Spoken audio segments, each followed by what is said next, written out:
part of the Earglue Media family of podcasts.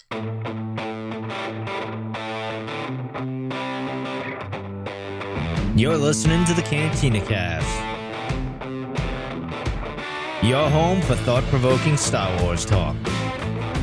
Join Albert and Jonesy in breaking down the latest news, trailers, movies, and of course, your favorite characters from a galaxy far, far away.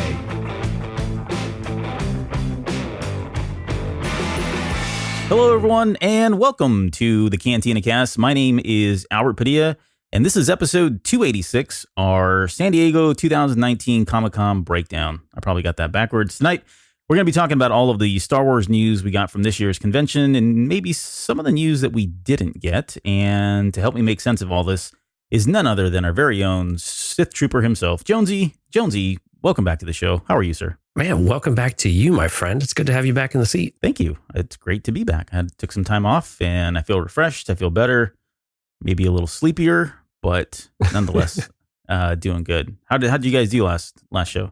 We had a lot of fun. We talked about Ahsoka and like the constant, well, I say constant. Then we get the little rumors of the movie that pops up from time to time. And Mike wanted to explore something a little bit different. We talked about it for a while, right? But it was a lot of fun, and we might do a couple more of those. People seem to enjoy it. So we had a lot of fun. Well, this show's going to be very obviously news heavy because that's primarily what we're going to be talking about. But we're going to dive into maybe some speculation and talk about some of the things that we picked up or maybe didn't pick up from some of that news. But before we get into the San Diego Comic-Con stuff, let's jump into some, I guess, news, Star Wars news, of course, that wasn't necessarily released exclusively, but maybe on the heels or just before San Diego Comic-Con. And first, we want to give a shout out to Star Wars Resistance because they got nominated for Outstanding Children's Program Emmy Award. So, grats to the Filoni team for that and all of the cast and crew. I think it's well deserved. I mean, I didn't get a chance to look to see who they're up against, but the fact that they were nominated for an Emmy is a pretty big deal. I don't care who you are. I don't care what kind of show you're doing, what premise your show is. To get at least nominated for an Emmy is a big deal, especially in this day and age when there are hundreds, if not probably thousands of TV shows, right, that are kind of all very competing with one another, trying to get the spotlight. There's tons of channels out there, tons of programming. So to be spotlighted in this way and to get the nod is kind of a big deal. Yeah, it is, especially when you think about all of the like Netflix style television now with they're developing their own programming and their own children's programming. So and they're good stuff too. I mean, it's not bad stuff they're kind of cranking out. Yeah, it's really solid. So for, this also speaks, I think, generally to the Disney product quality that they're willing to put out under the Disney umbrella, at least. I know Lucasfilm and all that, but I think it speaks a lot to it. I think it's a really big honor for the team, and Star Wars is still very well thought of, I think, in these broader communities. We saw that, of course, John Williams has been nominated. We've seen Solo be nominated in some different areas. So it's nice to see that Star Wars still has weight when it comes to recognition from the larger community and for these special awards and the Emmys. I mean, you don't get much bigger than that. Yeah, and I said it earlier, but I'll say it again. I believe it is well deserved. If you go back and listen to our coverage of the first season of Resistance, I think we highlighted the quality of the sound, the quality of the animation, the quality of the acting. The storylines themselves may not have always been, up to par with what fans expected. Some fans expected, right? If you're not accounting for the age that is targeted towards. But overall, I mean, there's no denying that is a quality product. I mean, we've talked about it a number of times on the show. So it is a well-deserved Emmy. I'm pretty excited and happy that these guys at least are nominated. We'll see. Sunday, September 22nd is when we'll see the Emmys. So we'll all be tuning in, fingers crossed, toes crossed, and saying our prayers. So good job, guys. I don't know about prayers, but okay. well, whatever.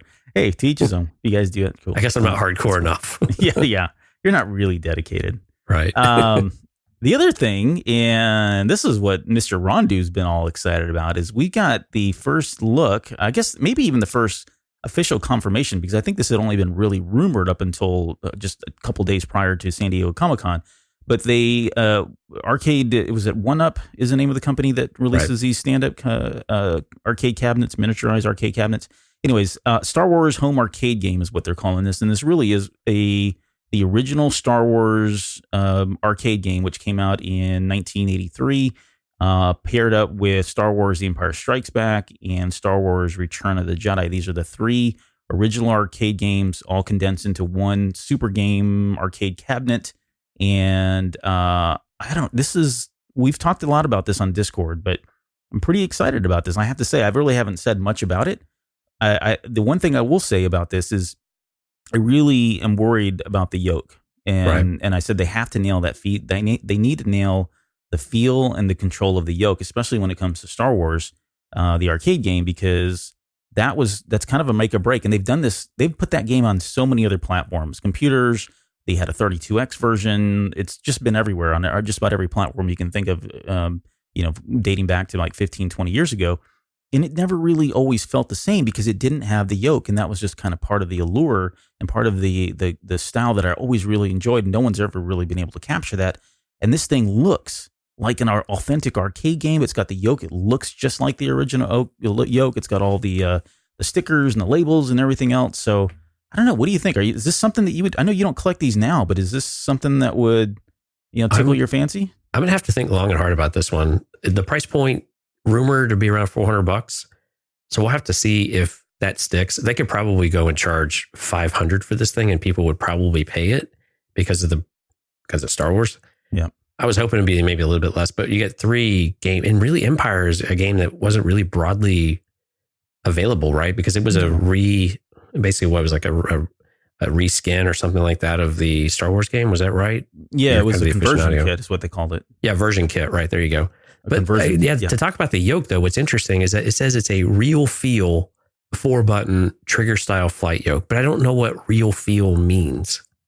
Do you have any idea what they're talking about? No, I mean, maybe if it's got the tension, then that's what I would expect. Because, if you pull that thing back and you let it go, it kind of flips to a center position. It kind of always goes back to center position. That makes sense. And that was part of it. And you could, as you played that game, you relied on that tension to kind of recenter your targeting little target in the middle of the computer screen there. Right. And so maybe that's what they're going for. Maybe they've got it down to that point. If they do, I think this is a huge hit. I mean, and it's got the light up marquee across the top, which is fantastic. The artwork on the side of this cabinet is great. Yeah, and a big picture of Vader. Yeah, X-Wings going after the Death Star. I mean, this is, man, it's not even nostalgic. This is just like Star Wars in a box. Yeah. and we talked before about this, the sounds from the original Star Wars games, the audio and the music and, kind of this MIDI type of music, if you remember what MIDIs are. That stuff is just so much fun. It really captures the spirit of what this game was. When you walked into a theater, you could hear it all the time. Or not in a theater, when you walked into an arcade, rather, you could just hear this game because it was just so recognizable. And even to this day, when you walk into a retro arcade, this is one of the ones that we go instantly for. And when we were doing this up in Chicago, this was one of the games that we had to go play, right? Oh, yeah. Yeah. Yeah. You just have to. Return of the Jedi is probably one of the hardest games ever in an arcade. At least I was the most terrible at it, trying to do those stupid speeders in this thing. No, you're not alone. That one was really difficult for me too. And it's odd because that one came out in 85. Jedi came out in 84, and then the Empire conversion kit came out in 85. It came out actually a year after the Return of the Jedi arcade game, which was kind of odd.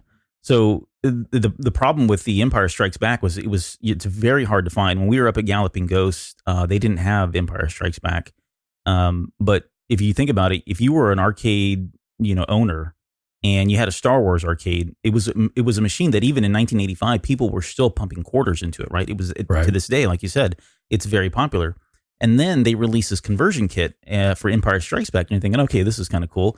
But it really wasn't. It put them in a bind because they had to make a decision between, okay, do I forfeit the profits that I'm seeing from Star Wars Arcade and take a chance on the Empire Strikes Back? So it really did not sell a whole lot. And it's very difficult to find because there weren't a lot of people that were willing to bite the bullet and convert it. You saw this at arcades where they had multiple arcade units or multiple Star Wars arcade units. And so they would convert the stand-up unit and they would leave their sit-down one. If you've seen those, the sit-down cabinets for the original Star Wars arcade, they would usually leave those alone. They wouldn't convert the sit-down ones. So anyways, that's kind of some of the history there. But anyways, these 3 games are all pretty cool. I would agree with you, though. Return of the Jedi is ridiculously hard to play. Like I just was always always frustrated. And they had that at Galloping Ghost, and I did get a chance to play it again. I honestly played about maybe 2-3 times, and I was like, all right, I'm done with this. Yeah, I expended my lives and I was done. Yep. Yeah. No, pretty much as far as I've gotten. I've heard about the other levels. Yeah, this comes with the riser though, so that's usually an extra $50. So if you take that into account, the dollars, I mean, you're kind of getting a decent bang for your buck here. Yeah, yeah, especially if you're a hardcore Star Wars fan and just want the look of this cabinet. I thought, man, this would look great in our bedroom. Just kidding. No, that my wife, she doesn't listen to the show, so it's all good. So it's going to be a surprise. It's going to be a surprise. So if you guys are listening from One Up Arcade Games, Mike really wants a test unit for testing purposes. So will you please reach out to him? You have to be an active host in order to be able to to make that kind of request. So one of us will gladly bite the bullet and be a subject tester for you. Yeah. All right. Sorry, Mike. When is this coming out? I don't know. It just says soon. No. I would imagine they'd release this. They've got to be riding the wave of Rise of Skywalker. I mean, what better opportunity? They've got a small window here to get this thing out if they're going to do that. Sure, but they're churning these things out left and right. They've announced a bunch of them lately. Yeah. All right. Well, that's kind of all we had really for just kind of general news. And I think what we'll do now is let's just switch over, talk about the main show, our San Diego Comic-Con 2019 coverage. And before we start, we do want to make it known that we will be talking about some of the things that could be considered spoilers. That said, all of this has already been officially released from Lucasfilm. So we're going to try to stay away from true spoilers ahead. But if you're one of those folks that really doesn't want to hear anything, you're kind of going in pure, not reading anything, not watching, trailers and BTS stuff and all that, then this show's not for you. Thanks for getting this far. Yeah, thanks for getting this far. We'll catch you next time. Right. But yeah, we're going to get into some spoiler stuff that has been released officially. So first up, let's talk about the Sith Trooper, because this one was, I think this was announced the day before the first official day of San Diego Comic-Con. So this was Thursday that we got all this news that broke? Yeah, and I'm actually curious what your impressions are. Mike and I got to share our initial impression, but just for the design and what you saw, what do you think about the outfit, the Trooper armor? I mean, I do like the look, but I said this on Discord. We were talking about this in Discord last week, and I may have talked about this on the show already before too. So, but I do like the look, but I've always been bothered by the choice of colors that are used in nearly almost all of the Stormtroopers, honestly, with the exception of like Snow Troopers, Ranger Troopers, and the Mud Trooper.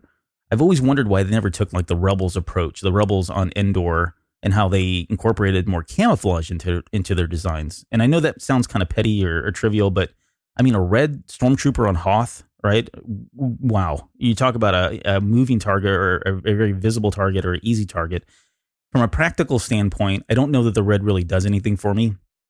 That said, I like the armor. It seems like an evolutionary step for me in terms of what the Stormtrooper looks like. If you look at the originals, or I go back even further, look at the Clone Troopers, look at the Stormtroopers, First Generation, look at First Order. They've all kind of had this natural evolution. And, hats off to Ralph McQuarrie, because I think a lot of this stuff is really kind of predicated from a lot of his work. But this does feel, again, like the next step there. So aesthetically, I think it looks really cool. And this isn't the first time we've seen red Stormtroopers. And we had Von Reg before. We had Cardinal in his red armor as well. So they already had set this precedence a long time ago. I think this is maybe a little bit shocking for people now seeing it in full light, but we've had it in the novels and the cartoon already. Well, it's more the name too, right? So calling it a Sith Trooper, right? Yeah, starts to, maybe we can read some of the descriptions here before we get into that. That's a great segue. Let's talk about this. I'm calling it placard drum or placard gate because so they put the Sith Trooper armor out there the night before. There was a placard that was on display right in front of it. And the original description said, in its ultimate push towards galactic conquest, the First Order readies an army of elite soldiers that draw inspiration and power from a dark and ancient legacy. Then, day one of San Diego Comic-Con opens up and they've switched the placard out. And the switched out placard now reads, costume designed by Michael Kaplan, appearing in Star Wars, The Rise of Skywalker this December. So let's talk about the original description, because I have a question for you.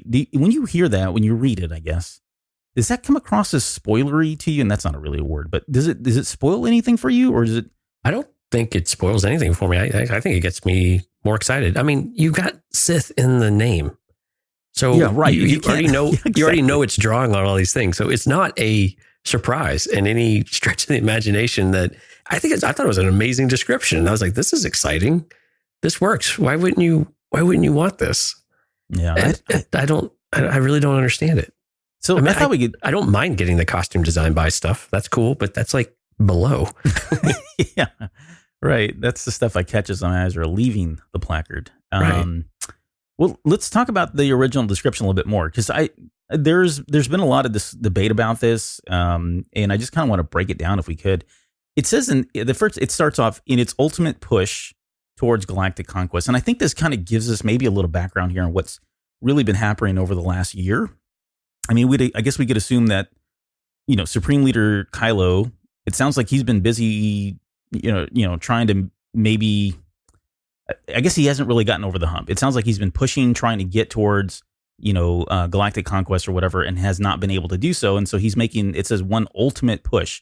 So I guess the way I'm reading this is it can go one of two ways. Either this is the first time he's doing it, it's an ultimate push, he's never done this before, or he's been having these slow build-up pushes here and there, not really getting anywhere, and then finally he's kind of doing this last Hail Mary pass kind of thing. Thoughts? Yeah, I think probably more towards the latter is that he's been building that. I mean, he's got the rebels on the run, and we're going to see this in some of the content a little bit later on.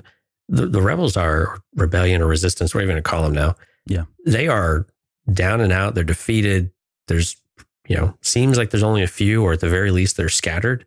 So you've kind of got them on the run. This is like Empire all over again, right? Where you kind of feel like there's no way that they can recover from this. Yeah. So it makes a lot of sense that he's, over these years or year or whatever it is, that he's finally, this is the time, right? You have to strike now. You have to build everything. It's time to pull out all the stops to do it. And so it aligns perfectly with that type of mentality. Yeah. And then it says readies an army, which made me think, and I'm probably on my rocker. I'm going to put my tinfoil hat on here, but I mean, it makes me wonder, like, the last time we had an army of anything were the clone troopers. And right. So as I see these Sith troopers, I'm just starting to wonder, like, has he cloned them? Is this like an army? How does he build an army that large in, a year? Well, I mean, he's already got the resources. I'm not going to argue that, but the fact that he's able to build an army, and maybe an army really isn't, maybe they're not all Sith troopers. Maybe they are First Order troopers, and it's just the, right. holistically the whole group, a battalion, whatever. Maybe that's what they're talking about. But I don't know. You could infer that maybe there's an army here. Maybe he's built this entire army of just Sith troopers. And if so, how did he get that many? How did he train that many so quickly if they are imbued with power of the Sith, which we'll talk about here? And if not, then could it be a clone army? I think that's the key part is, where are these originating from? Are they just elite troopers within the First Order? Because that seems reasonable that they'd have those who excel, and they would be, Kylo would pull these in and they would be his elite guard, if you will, right? Yeah, right.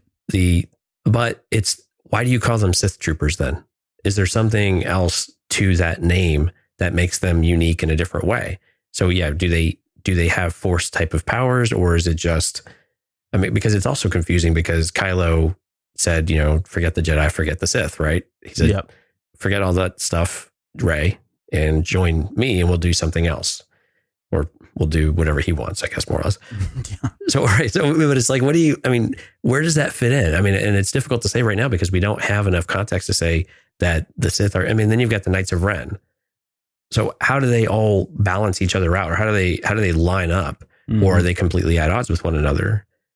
But these seem firmly aligned with, at least with the First Order. And I'm assuming these are, the way I'm kind of positioned this, what Mike and I talked about last week, was that these are, in my opinion, probably more aligned with Kylo directly, and that this is who he is surrounding himself with when he goes into battle or when he does something. This is his guard specifically, rather than the Praetorian or any of the Emperor's Royal Guards that we've had in the past. This is his elite guard that are more tactical based, rather than somewhat ceremonial almost, what we got in the previous movies. Yeah, no, I can see that. Yeah, and I think we're touching on that last part, inspiration and power from a dark and ancient legacy. Or dark and ancient legacy, obviously, the Sith. The inspiration and power, though, those are interesting words. Inspiration to me, I think just speaks to cosmetically. They draw inspiration from the color of the red lightsaber, the red blade from Sith, right?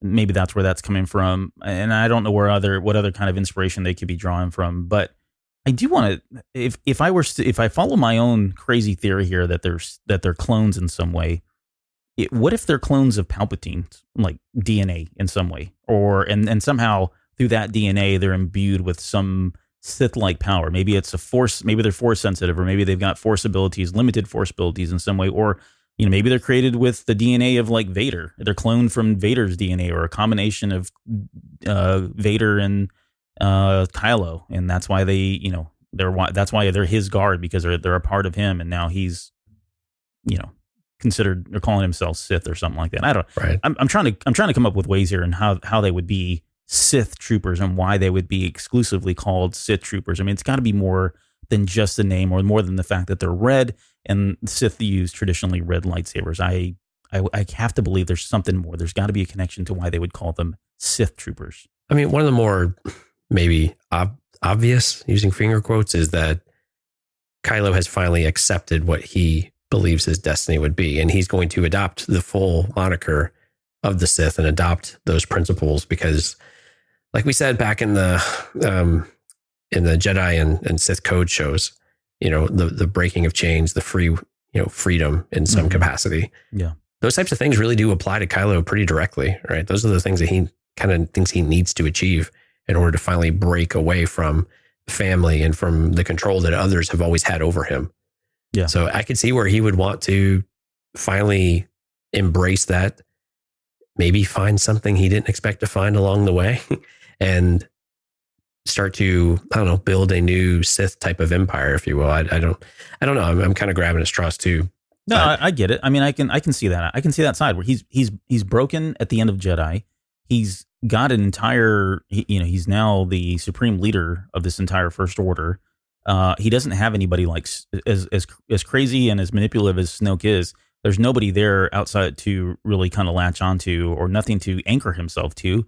And so what does he do? Maybe this is part of his MO, right? He's defaulted back to the helmet. He's defaulted back to the principles of his grandfather.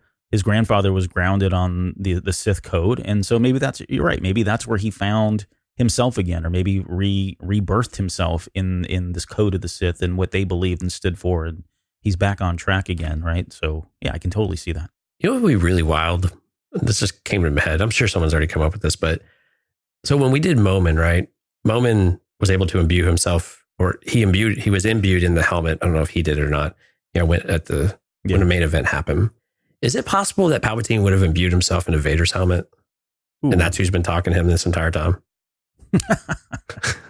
Oh, that would be pretty trippy. I mean, it's kind of plausible. It's plausible. I'm with you. That's got to have come up before somewhere, right? I've never read it. No, I've never read it. You're that smart. Well, I don't know how to top that, so we'll see you guys next week. Thanks for joining us. No, that's a great theory. No, I mean, I like it. It aligns with the comic, and that's exactly what he did. It would make sense. That's why he was always talking to him, and I think I've heard theories that he's never really been talking to Vader, that it's been, it's been Snoke in his head, really. Right. I don't know that I ever heard that it was Palpatine in his head, but at this point, he's, we know he's quote air quotes here. We know he's back. There again, that precedence has been set with Momin. So yeah, it's not crazy, dude. I think you're fine. Oh, cool. I like it. Sweet. Check. I'm gonna write that one down. Write that one down. Mark the time, please, folks. Right.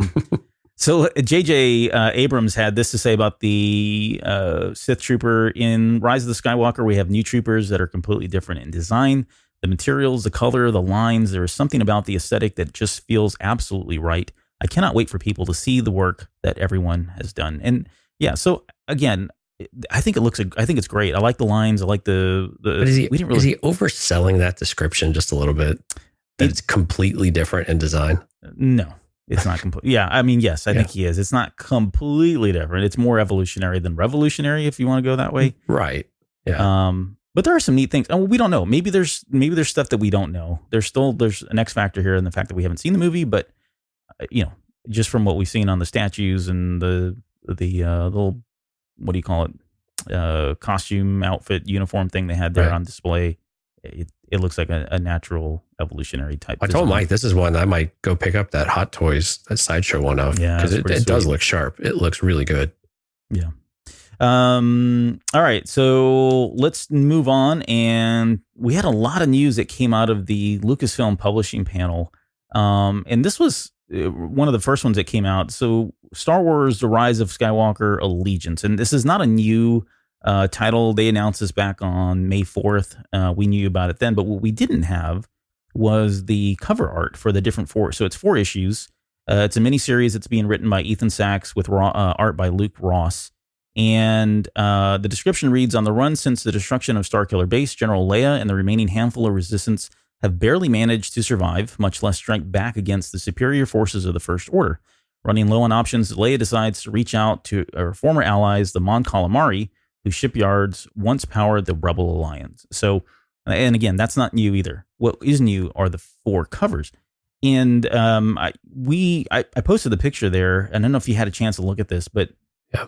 The artwork, first off, looks really good. I love it. It's the lines are very clear. Some of the character faces don't look exactly like the movie counterparts, and that's okay. I mean, I'm pretty sure I can tell who Leia is apart from, Leia and Kylo don't look alike, so that's good. But the artwork, I think, is great. The coloring is awesome. I really like the way they've got the colors look fantastic. Yeah, and if you line up all 4 issues, it gives you kind of this, a landscape type photo, which is like a panoramic picture, which is really neat.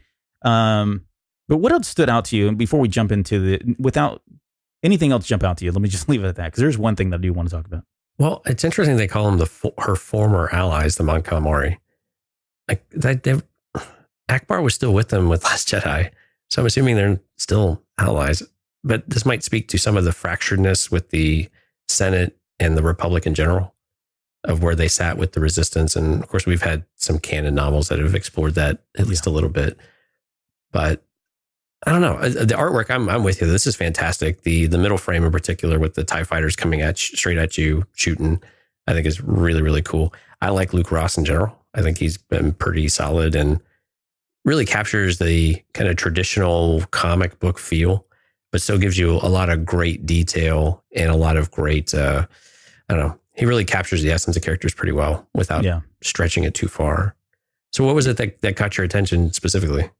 It was definitely Poe Dameron. Like I may be pregnant. No, he he doesn't really draw a nice Poe Dameron. No, it's the Rey. So in the bottom left hand corner, if you get a chance to look at this picture, in the bottom left hand corner there is a picture of, I guess they've drawn Rey. She's holding her staff and she's fighting what looks to be some kind of a beast. And the first thing that comes to mind is the Terran Tatic monster. Right, this thing that we talked about in Jedi Lost, Dooku. Jedi Lost, yeah. Jedi Lost, thank you. I always want to say Lost Jedi. I don't know why. Jedi Lost. But that's what it looks like to me. And I may be off, but I'm trying to think of what other creatures are that big. It's not a Zillo beast. I mean, it's not that size, but it's pretty huge and it looks pretty menacing. But it's interesting too, because she's standing there and she's wearing like this mask, like a respirator kind of thing over her face. And so then I got me wondering, okay, well, is she underwater, above water? I guess I kind of concluded that she was above water based on the rest of the composition here.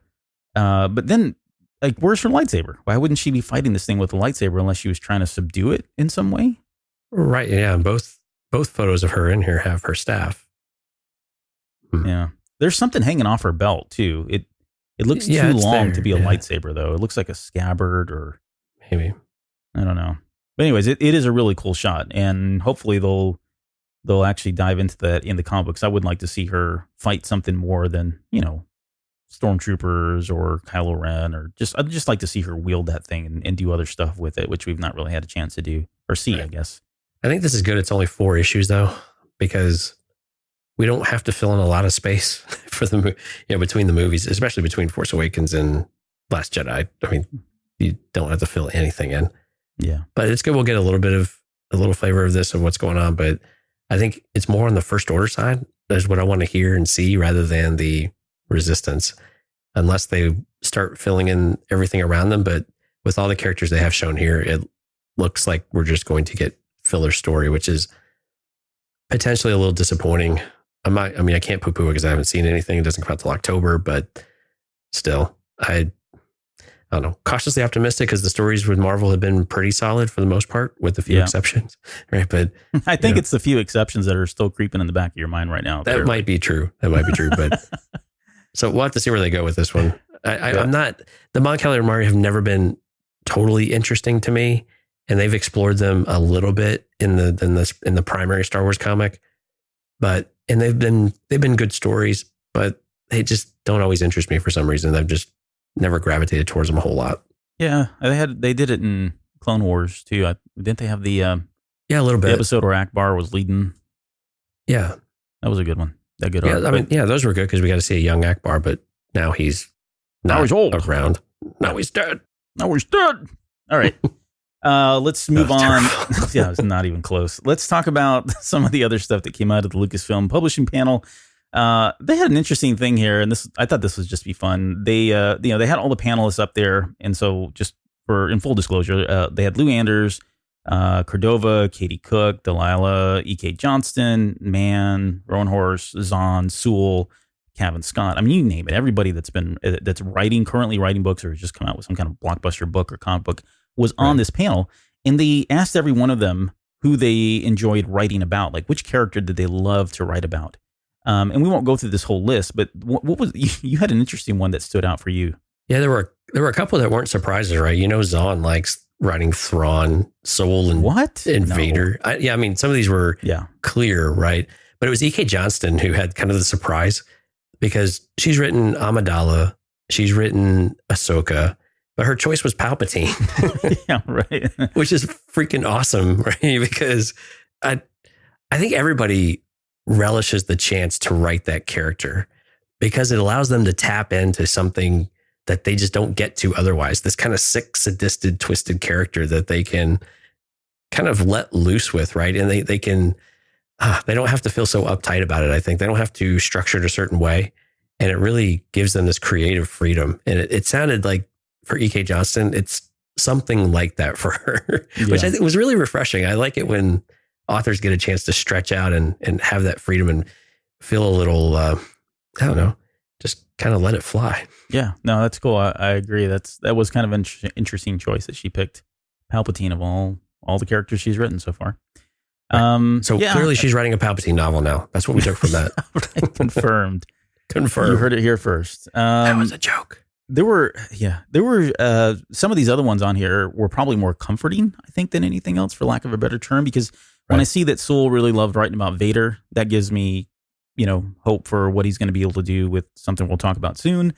You see something like Delilah talking about Cardinal and Vi, which is interesting because, you would think it's Phasma or, it's Hux, the father or something like that, or Cardinal, right? But it's no shock that everybody, that was their favorite part of that book. Yeah. I thought it was the best part too. It was all the interaction between Cardinal and Vi. Yeah. Yeah. You can kind of tell. So yeah, that's all good stuff. Lou Anders, said Hondo. That's probably a good thing considering he's writing a book about Hondo. I think it bodes well that George Mann, who's writing myths and fables, he said his favorite is Luke. That's what I would expect him to say. This is all kind of cool stuff. But the only one that was really weird was Kevin Scott saying that he liked Jackson, which I don't even know. That's the rabbit. We can talk about that another time. All right, let's talk about far distant future, maybe. Yeah.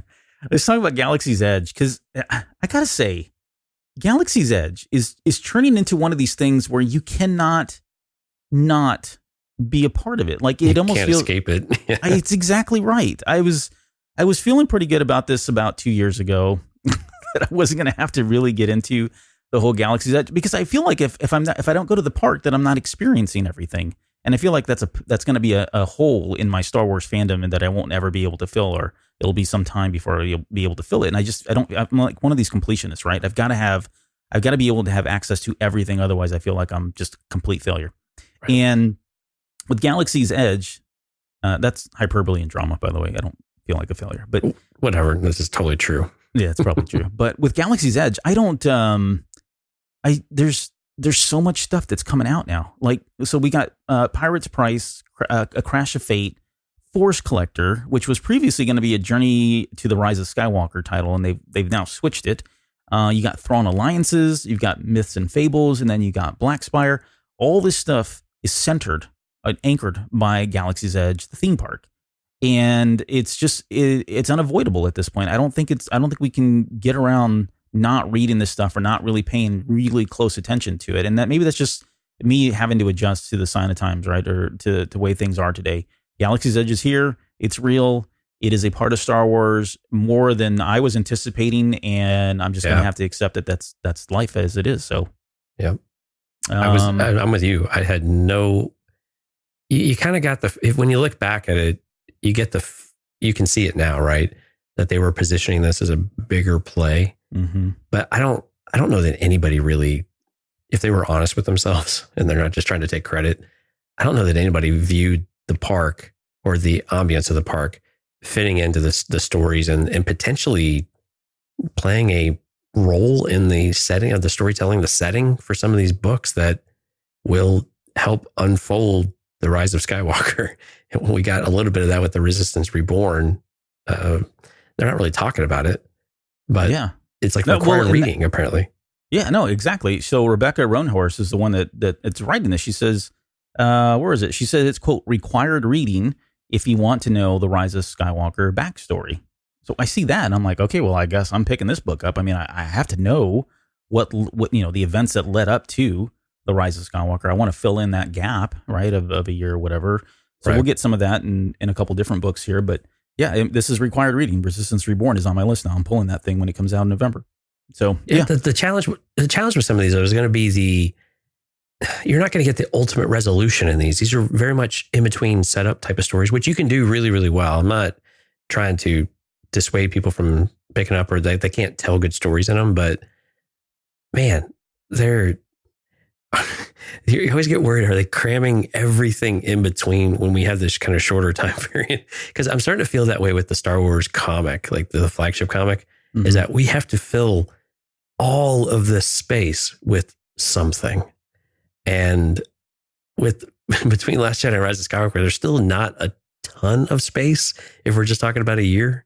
Yeah. But man, I hope these are good. I really do hope they're good. And I don't really totally believe the whole required reading thing. I think if you have to know everything about how everything fits and you want to see maybe potential Easter eggish type of deal, then it very much fits that. So our friends over at, I'm trying to blank Becca's Target Top Shelf. Yes, Target Top Shelf are probably going to eat this up because they absolutely love every little detail that goes into these books and how they feed one another and pull from one another and how much fun they have with that. So for them, I can see that without question. For a lot of us who are kind of in and out of the books, or we want to hit the main lines or the kind of the main overarching stories, I'm going to say that it's not going to be required reading. So I think they're going to be good, but I'm not trying to like crap all over this too. But it's just reality, right? This is how these things get marketed, and you have to go that route. But I'm excited. I mean, some of these are potentially pretty exciting stories. I like Rey's outfit on the cover of this novel. Of all things, that's the one thing that gets me excited about it. She's got this cloak and she's got some sort of outfit. I don't think it's anything we've seen before on Resistance Reborn. Yeah. Oh yeah. That's it's very similar to. Well, we don't need to dissect the outfit, but let's dissect the cover now. It was I want to say it was some of the concept art I remember from Last Jedi. They had her wearing something like this. But anyways, getting back to, I do want to clarify one thing. I said it was Rebecca Roanhorse that said that it was required reading. It wasn't her. It was actually Michael Siglane from Lucasfilm who said that was required reading. So yeah, apologies to the author. She won't really say much about the book except it's between Last Jedi and Rise of Skywalker. Yeah. I guess some of the other quick tidbits that we got. Crash of Fate is about reunited kids who have 24 hours to fall in love. Why? I don't know. What? Yeah. This is the book includes as much sensory information as possible. And so what? Yeah. Well, so I had to look into this because it's like, what are they talking about? Why much sensory info?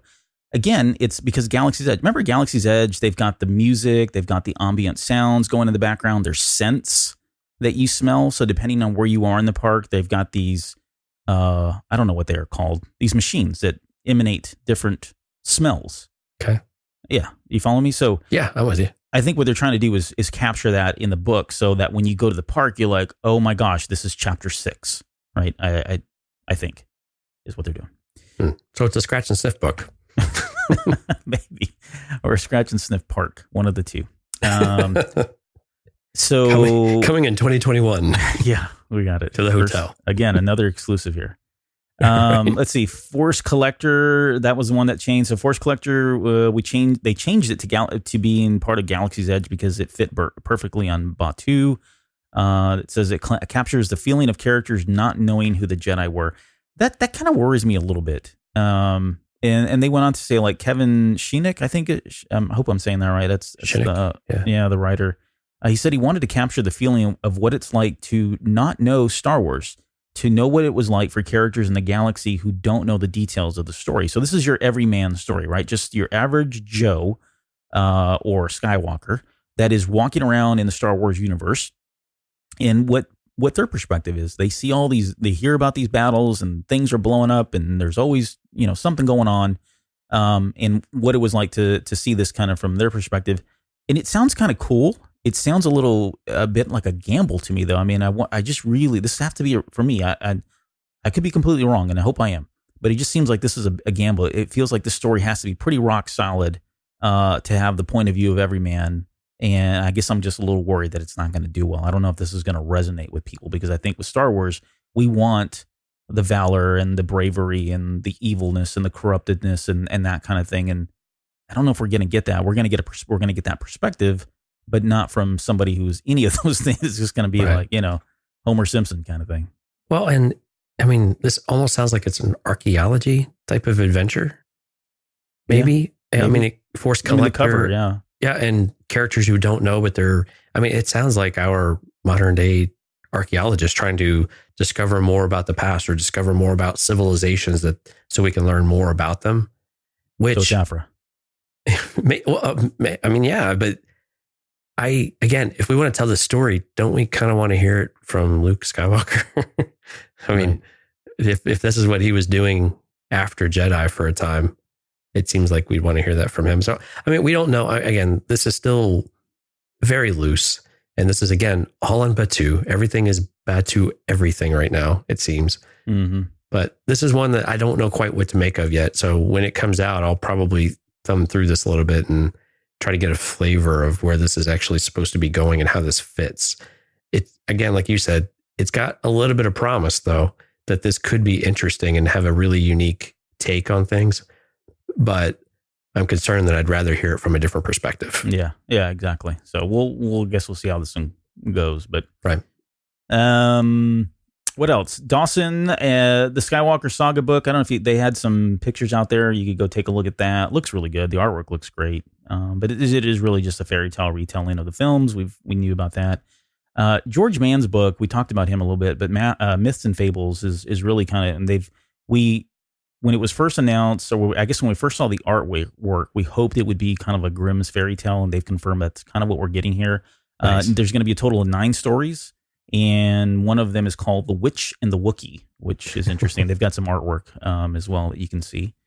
I'm actually kind of interested in that one. I think that could be fun. Dude, I'm so all over this book. I've been since I saw the cover. Before I even knew anything about the book, I saw the cover and I'm like, it's Crate Dragon. I want it. Show me. Dooku, we got final confirmation. I think this was leaked what was it? It wasn't. Yeah, it was Amazon, leaked on Amazon France, right? Yeah, I think we talked about that on the show. But this is now confirmed that they are going to release Dooku Jedi Lost. The script will be coming October 1st. I will get my hands on that. Definitely need that. Return to Vader's Castle. I posted the artwork on that one because the cover looked really cool. But we'll get some stories on Maul, Tarkin, Ventress, Hutt, and Darth Vader. Total of 5 issues. Those all in October again? Yeah, all through the month of October. So right. Starting October 1st, and I think it goes literally up until like the 30th or something like that. Did we really need to know another Jabba story? Yeah. Haven't we had our fill? Nope, not yet, my friend. There's still more coming. Don't you want to know what happened at the end of that? No, I'm kidding. We haven't. No. Have we talked about that one? Yeah. We did? Oh, okay. Yeah. That was the first Age of Rebellion. It's been a while, folks. I've been off the air for like 3 weeks. Star Wars 74. So this one, I don't know what to make of because this is Got a problem with it. Do you have a problem with it? There's a lot of people that have a problem with it. And if you haven't had a chance to look at the cover, it's literally a cover of Chewbacca and Darth Vader.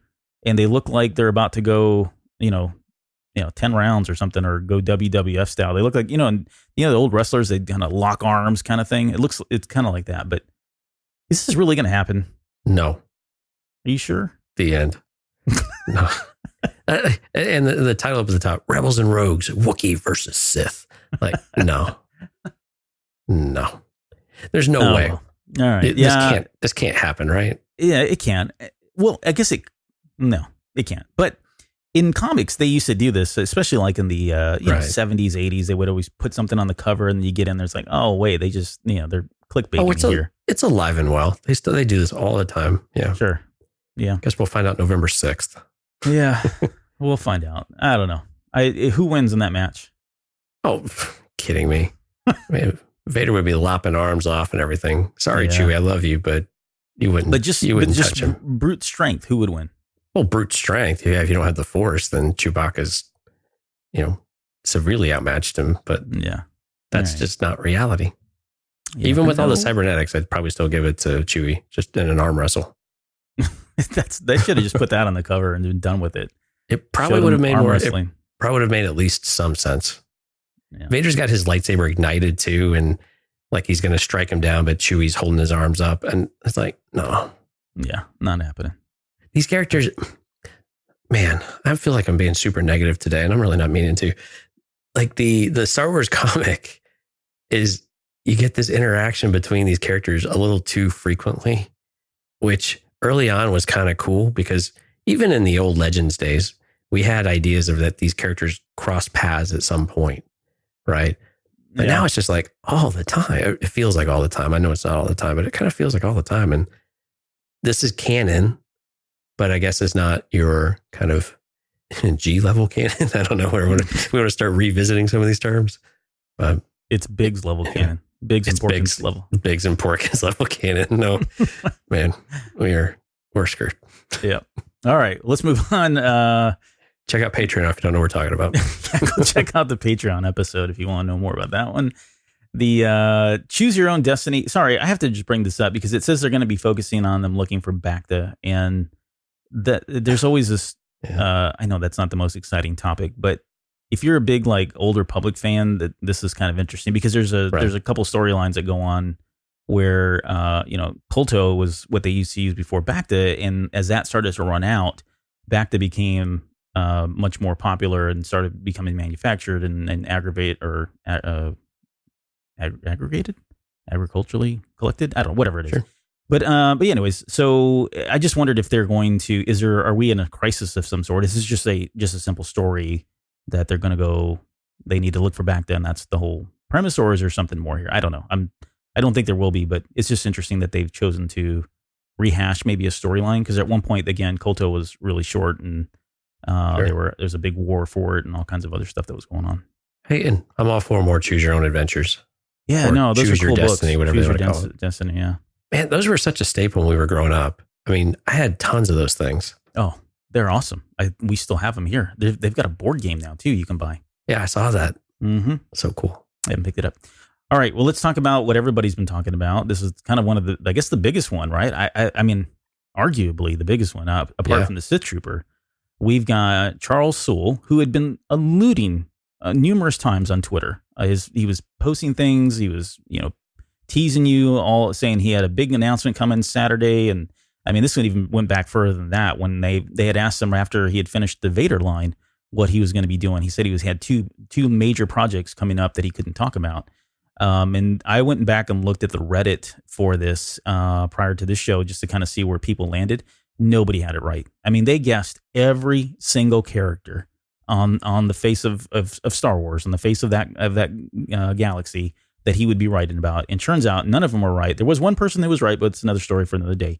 And turns out he's going to be writing a Kylo Ren backstory in a 4-issue comic series called The Rise of Kylo Ren coming this December. Nice. How excited are you about that? It's pretty exciting, especially when you couple that with what we're going to get with Snoke. And was Kylo getting one? Was he getting one shot too?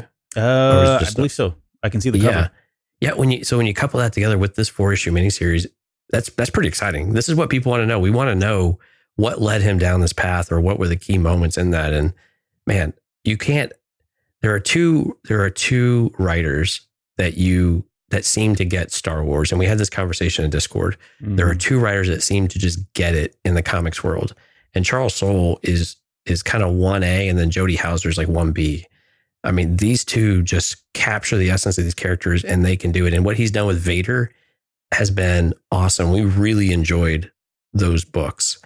And I'm really excited to see what he does with this. I mean, the artwork was fantastic as well. I'm pretty excited. This was the one thing, like I said, for me, was probably the big standout for Star Wars news. And it's a comic book, which says a lot about where we are in this day and age of, Star Wars publishing and that kind of thing compared to where we're with Legends. But the artwork looks great already. I'm hoping we're going to get, it's only 4 issues, which if it was any other writer, I'd be concerned. Like, how do you cram the fall of Ben Skywalker and the rise of Kylo Ren in 4 issues? Now, they haven't said how long they are. I don't know if they're going to be of extra length of any sort, but nonetheless, 4 issues is not a lot of time. We've seen that. We've talked about that in some of the comics before, and some of the series feeling like, hey, this arc could have been longer. This arc was too short, that kind of thing. But I have faith that he's going to be able to wrap get whatever it is he wants to tell about how, Ben Solo falls from grace in only 4 issues. What's interesting is that since it starts in December, mm-hmm. the movie comes out presumably after 2 issues of this, if it's weekly, which it's weekly, presumably is weekly. Yeah. So are we going to get some really juicy, spoilery type of tidbit? I say spoilery, hopefully everyone understands what I mean, but something that's really interesting that fits with Rise of Skywalker. You actually get a direct tie-in somehow, not to where you can't enjoy the movie without reading the book, or the comic. But if you've read the comic, it just means a whole lot more. Yeah. Besides seeing the total story, but there's some moment or a couple of moments in these last couple of issues that really, when you go back, you watch the movie and then you go back and read these, you're like, oh my God, yes, this is fantastic. There's some moment in there that really just puts it all together and really shapes it. So I'm assuming that Charles Soule is in the know as to what's going on with Rise of Skywalker in order for this to really feel connected mm-hmm. throughout it. I guess you don't have to, but I mean, it seems like whatever resolution we get, it would mean a lot more if we saw the building blocks for that and it had a direct tie. No, I'd agree. I mean, and that's what me personally, and then I think I'm speaking for probably the larger populace when it comes to comic books and movie tie-ins. At best, you want it to be meaningful. And this is where Mike Rondo usually bails, right? Because he doesn't feel like they really put enough into the comics to make them concrete, to make them really have a lot of weight and feel connected and feel significant. And so at best, I think that's what you want from a comic book. What we usually get is there's backstory there, and it's more bragging rights than anything else, right? Or it allows us to kind of have a smirk on our face because we know maybe more than just the average watcher or moviegoer, and that's kind of cool too. But yeah, I mean, at the end of the day, you really want something to feel very significant. You want it to have weight. You want it to feel very important, and you want it to feel like I've just justified this $4 purchase or this $16 investment that I've made for the comic books. I would expect that would be the case here. I would hope that they would do that, especially given the timing and why they're releasing this right before the movie launches and then obviously afterwards. So I don't know. It's all going to be pretty exciting. And they've obviously, and if you've not had a chance to look at the cover or at least the artwork that they've shown, it is Kylo Ren standing in the middle with all of the Knights of Ren next to him. And somebody pointed out, I'm not going to take credit for this. I don't know who pointed this out. But if you look at the full page of artwork, they are standing in a diamond and they're all in black. And if you remember the code name for Rise of Skywalker was Black Diamond. I don't know. Oh, maybe. Nice. But it is kind of cool to think of that. Yeah, anyways, it looks good. Tidbit. Yeah, no, it's pretty cool. It looks this looks exciting. I really am. I'm looking forward to seeing all this. I really want to know what happened. We're going to get Snoke in here. You've got to think that we're going to get Snoke in here. We're going to have Luke in here. We're going to see maybe the dynamic to some extent with Han Solo and his relationship that we really haven't had a chance to see prior to The Force Awakens. So there's a lot of stuff that he could pull from. There's a lot of content here. And then I guess the one thing that going back to what we talked about earlier that really makes this exciting for me is that it's Charles Soule, and we've seen what he does with Vader. We've seen how connected he is to Vader, and how he's able to get that character across in the writing that he's doing, and then with the artwork paired up with that. When you think about Kylo Ren and you think about where he comes from and what he's trying to mimic and mirror and be like, what better hands would you want him to write about those years of Ben Solo than somebody like Charles Soule, who really gets Anakin Skywalker, who really gets Darth Vader. So that's all going to be great stuff too. And am I the only one that really hopes that somehow this exonerates Han Solo just a little bit? I mean, that would be kind of cool. I mean, at least you don't have to focus on Han, but show maybe other factors that just counterbalance or just overwhelmed Ben to where Han and even Leia or Luke couldn't overcome some of that. So it just, can we let Han, can we give him a little slack for a little while? Because he's had to deal with the deadbeat dad thing for how many years now? 5 years, something like that, 6 years. It's been a while. 4 years. So yeah, can we give him a little bit of just a little slack here? We got some of that in the, what was the Solo book? Now I'm drawing a blank on it. The one that was written by the Hispanic writer, Bob Saget. I can't think of his name. First Shot. Thank you. Yeah. First Shot. There was a couple moments in there when, as a baby, you don't know if you remember, where he was like, falling asleep on his arms, and that there was one moment where like Ben was on his shoulder, and I mean there were some tender moments there early on, which kind of for me helped a little bit. But you're right. Well, and Aftermath had some, or not Aftermath, but the Aftermath trilogy had a little bit of that too. So there were moments in there, but we don't really know when he was not a toddler or a baby. Exactly. No, I get what you're saying for sure. All right. Well, that's coming in December. That is obviously the big one, I think, for me. There's the last one here before we get into maybe some of the things we didn't get, and then kind of some of the non-Star Wars stuff. But we got to look at the visual dictionary. So that's been, we knew that was coming. The cover that they showed us on May 4th, I think it had a range trooper on there, which I think was just a placeholder image. A lot of people speculated that we were going to see them again in The Rise of Skywalker. Maybe that's still true. I don't know. But we got the official cover, and there's one thing on there. I guess maybe there's two things on there that caught my attention. Okay, three things. Final answer. Three things. The TIE Dagger, which is a new TIE fighter of some sort, also known as the Dorito TIE fighter. Yes, because I've seen that a few times, but. That's an interesting design. It literally looks like the body of a TIE fighter, maybe a smaller TIE fighter with very triangular Dorito looking like wings. And it's got a lot of flack. I don't understand why. Why are people so against it? I get it. It's a little uninspiring. Yeah, I guess I could give them that. I don't have a problem with it, but it just doesn't seem very inspired. What we got with Kylo's ship, I think, was a nice iterative type of take on ships like the TIE Interceptor. And when we had some of that flavor, even with the TIE Elite or whatever they were called, the red and white, the red and black ones, you still had a little bit of differences, right? You had the rear cannons, they were heavier power, those kinds of things. Yeah. And this one seems to be lacking a little bit. But again, we don't know much about it yet. I mean, presumably we're not going to get a whole backstory on a ship, but again, maybe they're something cool about them we don't understand. Maybe they're just another iteration of TIE Interceptors and they're super fast, or they do something unique. But yeah, the design is a little bit uninspiring, but I mean, it's utilitarian kind of stuff, right? These, you don't really pay for design if you're the First Order or the Empire, right? Yeah. Save for money. I don't know that I have a problem with these so much. I guess when I look at this, it seems like it's a one-trick pony. It seems like they are purposely designed to be maybe fast, nimble, agile, right? Really deftly hard to get behind or take down in some way.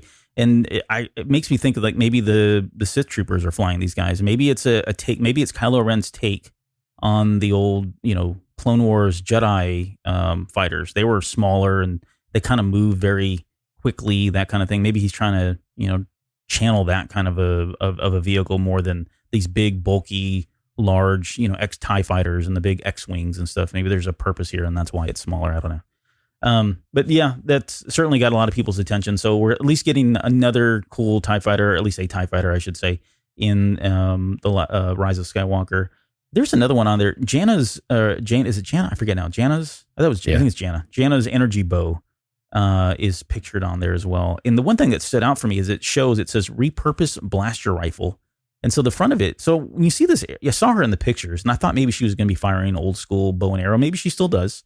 But based on what I'm seeing here on the cover, it looks like this thing has got like a blaster barrel that she pulls back on a drawstring that fires a blaster bolt of some sort, which I don't know. It seems kind of gimmicky, and I'm not poo-pooing on it. I promise you that. It's just, I don't know.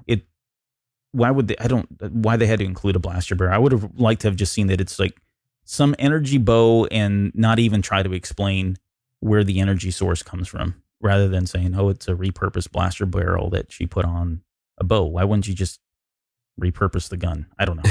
You get what I'm saying? Yeah, I'm with you. I don't care. I mean, I like it. I think it still looks cool. No, I mean, no, but it's one of these things like these are, I don't know, modified weapons. And I think it's cool when they just piece things together and it's kind of like kit bashing and that. And I don't know. I don't know what it does, Albert. I don't have all the answers. I'm not Mike Rondo. Knight of Ren is on the cover, looking very menacing. And whatever this dude or female's name is, we don't know yet. That's another thing too I've been thinking about. Sorry, while we're on the topic. I brought us to that topic. I hope we get the names, or do you care if we ever get the names of the Knights of Ren? Is that a thing for you? No. All right. Yeah, me neither. This Knight of Ren has just want to know how the hell they fit into the story. I need names. We can figure all that out later. I need shoe size. No, the vibro scythe blade looks kind of cool. Right. I guess so. Yeah. If that's the case, then we know this is something they could. Well, no, if it's not energized, they can't go up against a lightsaber. That's where I was going with all this, is whether or not they'd be able to. But it's amazing we have non-energy melee weapons in a blaster age, but they're there. They're effective. They're there. All right. What didn't we get? We didn't get any behind the scenes stuff for Rise of Skywalker. Probably too early for that, obviously. Yeah, not surprising. Yeah. We didn't get any new news with like Clone Wars, Mandalorian, Cassian Andor, which I was hoping for. Nothing on Project Luminous. In fact, I think during the Lucasfilm publishing panel, they boldly said we are not going to talk about Project Luminous tonight. Wow. Go and put that stake in the ground. Yeah. So don't even ask, don't go there kind of thing. But I guess what does all this mean? I mean, maybe we're going to get a big D23. Maybe they didn't release all that stuff because we're going to get something there. You think that's going to be the case, or do you think this is going to be, are we going to go into pretty much hush mode until come October? It seems like October is going to be a busy month. Yeah. I mean, that's tough because Marvel had such a presence. And I think some of this is still, San Diego Comic-Con is still largely comic-ish oriented and still in that realm. Yeah. And I think Star Wars fits, right? But did they want to do it all at once? I mean, D23 is just a month away. Right. I mean, literally a month away from us when we're recording this. And so you have another opportunity. I'm curious, like Cassian Andor is one of these. I'm just wondering if it's too early to have really much of anything. Mm-hmm. Right. Because I'm not really sure where they're at with story and shooting and all of that to know if you really have much to work with now. And I think even Rise of Skywalker behind the scenes, maybe we get a sizzle type of reel at D23. But again, that's a pretty catered group. So if you're trying to get large quantities of people energized, Comic-Con seemed like it was a little bit better suited event for that. Yeah. D23 for Disney Plus and maybe Clone Wars, maybe a little more for Mandalorian. I thought Mandalorian would have played pretty well at San Diego Comic-Con. But I mean, yeah, the big stuff. It was nice. Let me put this out there first. It was really nice to see Star Wars back at San Diego Comic-Con and to have an actual pretty decent showing. Right. Nothing crazy, but to have a presence because we've not really had much of a presence out there for a while. And so I was really thrilled that we had stuff come out of there for Star Wars. But why didn't we get anything else? Some of the things that we know are coming up, Mandalorian, we still don't really have a proper Mandalorian anything, right? No, I mean, still don't have a date. Still don't have a date for Clone Wars. And so now we're like, okay, well, let's pin our hopes on D23 and see if this will actually deliver on it. And if not, we'll just keep moving the bar. We'll just keep moving the line. We'll learn it eventually. Yeah. And then what the hell is Project Luminous? Yeah, exactly. What is it? Please tell us. You know what? It better deliver, because if this is a bunch of hoopla and man, it's going to, I don't want to experience that. No, I don't personally, and I don't want to deal with all the noise from it either. If it's something like crazy and off the wall. We'll guess. We'll see. So do you think D23 is going to be a big deal for Star Wars, or is it no? I don't know. That's really hard to say. I think it's going to be like San Diego Comic. I think there may be some stuff there. I don't think we're going to get everything. But there are some things I would hope to see here soon, at least at D23. Can you please, give us the D plus information, the details, and when can we expect to start seeing these shows? And not just Star Wars, but even like the Marvel stuff, right? I mean, San Diego Comic-Con was kind of like Marvel's thing. I mean, we weren't talking about really anything else but Marvel coming out of this. Even in our little Star Wars realm, that people were still talking about this as well. We're talking about Marvel as well. So there's a lot that they've got coming out. Disney, obviously, with the Plus channel, they've got a ton of movies. They've just set the bar pretty high over the next 2 years for the MCU. So, there's a lot of details here that probably need to be shared. D23 makes sense, but at the same time, they're not going to, this is all calculated. They're not doing this. They've been planning this for 2 years, right? So whatever we get is what we get, and there's probably a darn good reason as to why.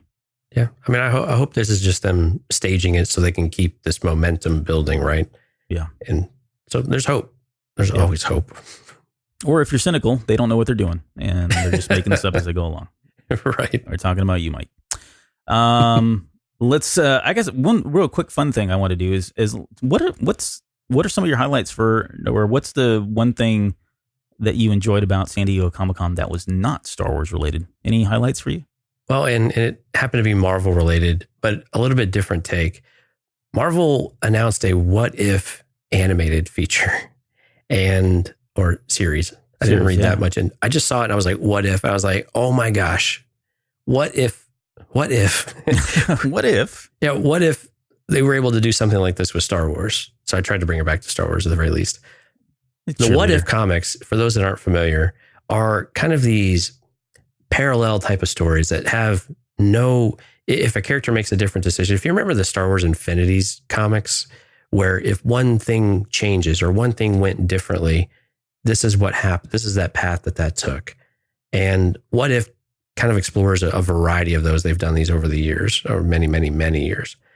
And I just think that's interesting. I like, they have a whole variety. They're going to bring potentially full casts, like the real people, to do and voice some of these. And some of these are really cool. Like, you could really do some cool things in Star Wars. You could actually, for those that are huge Legend fans, you could bring in Legends type of stories. You could bring in Luke Skywalker type of stories, and you could bring in Mara Jade kind of stories, Mike. Hey. Just saying, she could be a thing for one event, but you have a lot of different things you would do with this, and you could integrate, and you could have a lot of fun with it, and you can explore and kind of reopen it and have, I don't know, you can kind of have your cake and eat it too, almost. Yeah. And I just like the idea. I want something fun that says, you know what, this is not canon, and it's pretty clear it's not canon. And you could still even use the What If banner and include Star Wars. You don't have to necessarily just stick to Marvel type of things, although it's a Marvel brand. I mean, it's a Marvel comic, I believe, right? Yeah. Yeah. Something like that. Yeah. But anyway, so that was the one thing that kind of stuck out to me. It probably never going to happen, but it kind of gave me hope that there's at least someone who thinks that's a pretty neat idea and is willing to, flirt with something like that. Right. Yeah, if I could, I think the one thing that was not Star Wars that really made me excited was Eddie Furlong coming back as John Connor. No, I'm kidding. It was, well, so the Marvel stuff we've talked about, that was obviously I mean, it's too exciting. I mean, there's so much good stuff that's coming out. It just it blows my mind. And I don't know if I've ever told you this, or maybe we've talked about it indirectly, but there's only one thing that I know more than Star Wars, and it's the Marvel Universe. And I don't really talk about it much. We've got channels. I don't really even contribute to them too much as well. And my favorite character is Hulk. And I think I've maybe said this before. I think of all the issues they've ever released, I'm literally missing only less than 100 physical copies of the entire run of the Hulk. And that dates back to 1963. I'm saying all this because I'm pretty excited about what they're doing with Marvel. And I've seen some feedback saying, well, these characters aren't the most, spotlighted characters, or not the most forefront, well-known characters. And I think they're in a position now that they can do that. They can take the risk. They can take the chance. They've got the branding. They've got the trust to put out these characters that are lesser known and really make them shine and show them why they've continued to exist in the Marvel Universe for so many years. These guys have been around for so long. And people are just now becoming aware of them and starting to see them. So that's all very exciting things. Of all the things that are coming out, though, the one thing that really excited me the most was the Fantastic Four. It wasn't officially announced. I think Kevin Feige was up there at the very end and was talking about the stuff they didn't get a chance to talk about, like Captain Marvel 2 and Guardians 3 and all that. And he just very, nonchalantly throws out the Fantastic Four movie, which, I mean, I think I screamed when that happened because I've always been a Fantastic Four person, but that was one that was really exciting to me. I'm super excited that they're going to go down that route and release that properly this time. I missed that because I was surprised because a lot of people were probably hoping for some hint of X-Men too, right? Yeah, he said mutants, I think is what he said. So he kind of teased that, they're finally doing something with that. But that means so many different things. It can. No, you're right. Yeah. It can mean a lot of different things. Because it could be new mutants too. Well, yeah, it could be a number of X titles that have come out over the years. Picard, if I could, real quick. Picard. Oh my God, yes, was awesome. I am so freaking excited about that. And you got everybody. It seems like the whole cast is going to be. I guess anybody that's still alive. Well, they're all alive, but that whole cast is probably going to come back, which is going to be super cool. But then I saw 7 of 9, and I've talked about it on The Basement. The Voyager was one of the series I really enjoyed out of the Star Trek universes, and seeing Jerry Ryan again playing that character is just too good to be true. So it was. I can't help it. I grew up. My parents were really into Next Generation when I was growing up, so we watched it all the time. And Picard was kind of we grew up with the original Star Trek too, or the movies at least. But Picard was for a generation, he is. Yeah, for a generation, he is the captain. Who doesn't love Patrick Stewart? Golly, Patrick Stewart is just the man. He is. He did a horror movie where he played the bad guy. If you get a chance, go check it out. It's pretty. I forget the name of it now, but I remember him talking about it. He loved it because it was just so different out of character. So for him. Different, yeah. Top Gun Maverick. I talked about Eddie Furlong. Did you watch The Witcher? No, I didn't. With Henry Cavill. Yeah. That one looks kind of interesting. I don't know anything about the video game, but I'll go watch the movie. I think they said there's going to be hot tubs, so I think it's video game accurate, at least as far as that's concerned. Yeah, I don't know what that means, but I'm in. Watchmen is the other one too that I had on my list of stuff that I really that one. Yeah, that one has some interesting ideas behind it, kind of leaving behind some of the superhero-y stuff and getting into where have you been, Dr. Manhattan? Mm-hmm. All right. Well, I think we'll end the show there. Sorry, I know we kind of digressed into non-Star Wars stuff, but it's San Diego Comic-Con. It only happens once a year, and we do like believe it or not, folks, we do like things outside of Star Wars. I know it's shocking, but it's true. We actually do like other things. So we thought we'd just kind of talk about some of the funner stuff that we saw. Yeah. All right. I think that's going to do it. We got, what do we got coming up next week? We're doing Age of Rebellion again. Yeah, we're going to see which ones we want to do. Because they've been a little spotty. So we're going to pick the best of the bunch and bring it to you. Yeah. So I think we're going to cover the IG-88 one. And the Yoda one is man, I'm going to be a little more negative next week too. God, I'm turning into Rondo. Stay positive, man. He's starting to wear on you. I am. No, we love this stuff. Yeah. No, we love criticizing it sometimes, but we love it. But, all right. Well, we'll end the show there. We'll see you guys in about a week to talk Age of Rebellion. Anything before we go? No. Check out. We got some great content over at earglemedia.com. Smoking and Drinking in Space. Still working on Man in the High Castle. They're knocking out of the park. Really awesome show. It is got language in it. So don't listen with the kids in the car, but do check it out because it's a fantastic show. Cool. All right, guys. We will see you all next week. See you.